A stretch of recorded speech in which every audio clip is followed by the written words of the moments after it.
Thank you so much, Kia. It is indeed a fishy business in the Espresso Kitchen this morning as we're joined by Malika van Reen, the executive chef at the Cape Grace. I'm trying to get my words right here this morning. How are you, Malika? Very good, you and how are you doing? Can't complain. So as Kia said, you know, she had a fight of her life when she tried to fillet her own fish. But you are here to show us exactly how to do that because later on we're making a nice seared trout salad. That's right. Lovely. So obviously what's most important is that you've got a knife that's completely sharp. All right. Because if you've got a blunt knife, you're going to hack through the fish and end up with little shreds of fish and bones all over the place. And that's not so pleasant. Not at all. And obviously you need a flat working surface. Okay. So I'm just going to give my knife a little sharp. I've always wanted to know how to do this perfectly. Because you do trout fishing, I believe. I do, dude. I love trout fishing. It's always such a nice experience. But the best thing is ever, you know, if you catch your own trout, to take it home and then make it. Absolutely. So let's see. So you're quite good at this filleting thing, no, I'd like to think I am. You want to show me a thing or two? No, not really. Okay, you start off by just making a deep cut just behind the gills. Okay. And then we'll slice the fish all the way down the back. Is this now just on the backbone of the fish, just above it? Or? That's right. Okay. So now I can slide my knife under there just till you sort of reach the spine bone. Okay. And then just slowly take it apart. Yeah. So I see it's a very delicate process here. Kia, I hope you're taking note here. It is, absolutely, because you want to get as much of the flesh off the bone as possible. That's it. Okay. Obviously. There we go.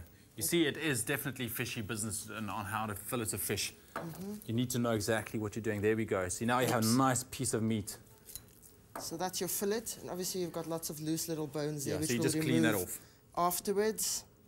As you can see, that's the spine bone. Now this is also the tricky part here. This is a nice sized trout as well, I must say. It is actually. Yeah. So you just turn it around and basically the same thing. Repeat the process. Nice. All right. Okay.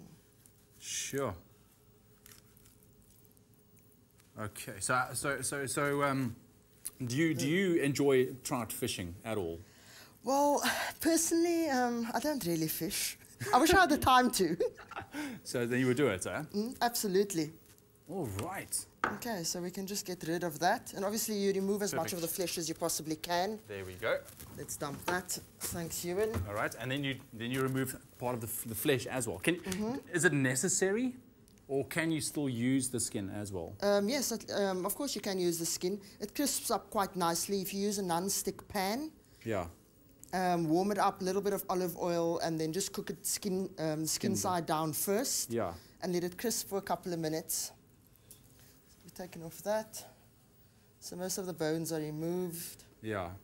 That's it. So your best advice when filleting a fish is use a sharp knife. Absolutely, and obviously a flat surface. A flat surface. If you're working at home and before you've gutted your fish as well, perhaps just use some newspaper at the bottom.